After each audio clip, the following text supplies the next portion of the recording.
So, with Rob Lucci back into the main story, some questions are still up in the air.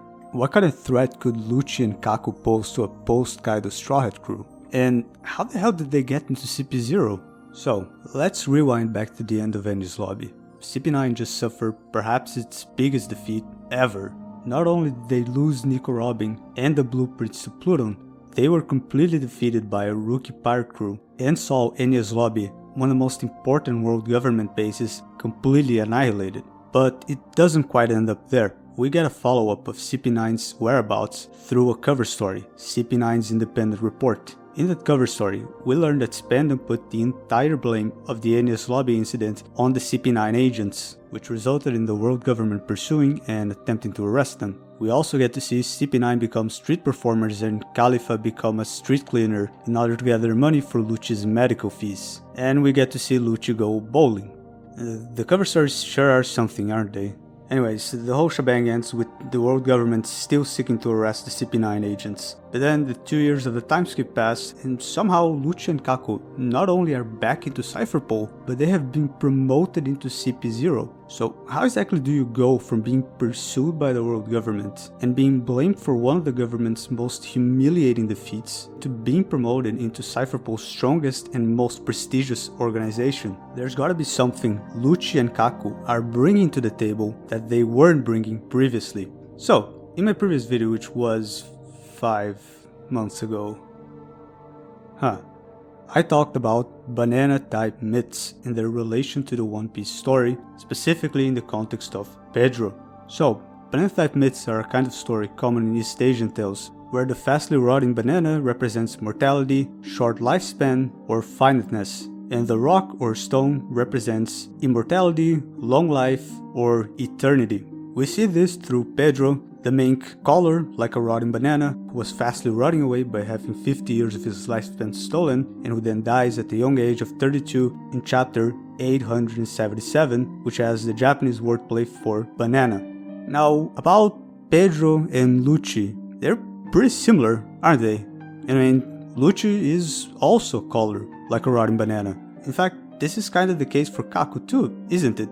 The devil fruit that Kaku eats is even shaped like a banana. And see, Lucci and Kaku are even accompanied by an immortal stone, which is Stussy, who is described to be much older than what she looks like, and whose age is straight up a secret for some reason.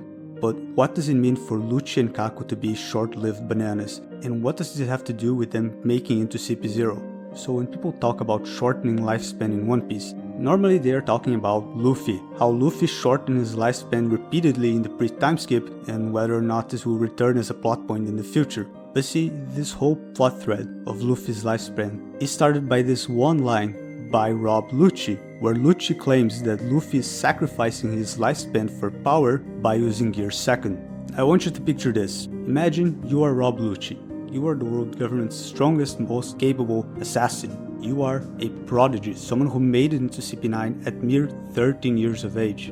You have mastered all the Rokushiki techniques. You are far and beyond the strongest CP9 agent. Yet somehow some 17-year-old rookie pirate shows up out of nowhere and kicks your ass. And how does he do it? He does it by trading his lifespan for power. Now what do you do in this situation? Well, if you want to grow even stronger in response to this defeat, you might very well take a page out of your opponent's book, that is, sacrificing your lifespan for power. But how would Lucci be able to do this? My guess is through Seimei Kikan, Life Return, which is a power both Kumadori and Lucci were shown to possess. Seimei Kikan grants you full control over your body and bodily functions. Could Seimei Kikan perhaps be used to, fastly accelerate your metabolism or push your own body past its normal limits to make you incredibly more powerful, but of course at the cost of lasting damage, of shortening your own lifespan.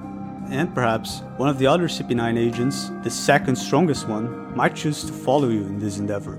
So yeah, in essence this is the theory. Lucci and Kaku made it into CP0 by getting significantly more powerful, and they did this by using techniques that trade lifespan for power, likely through Seimei Kikan. So how strong are Lucci and Kaku now? It's hard to say, but they're very likely to have gotten much stronger than you'd expect them to through conventional training.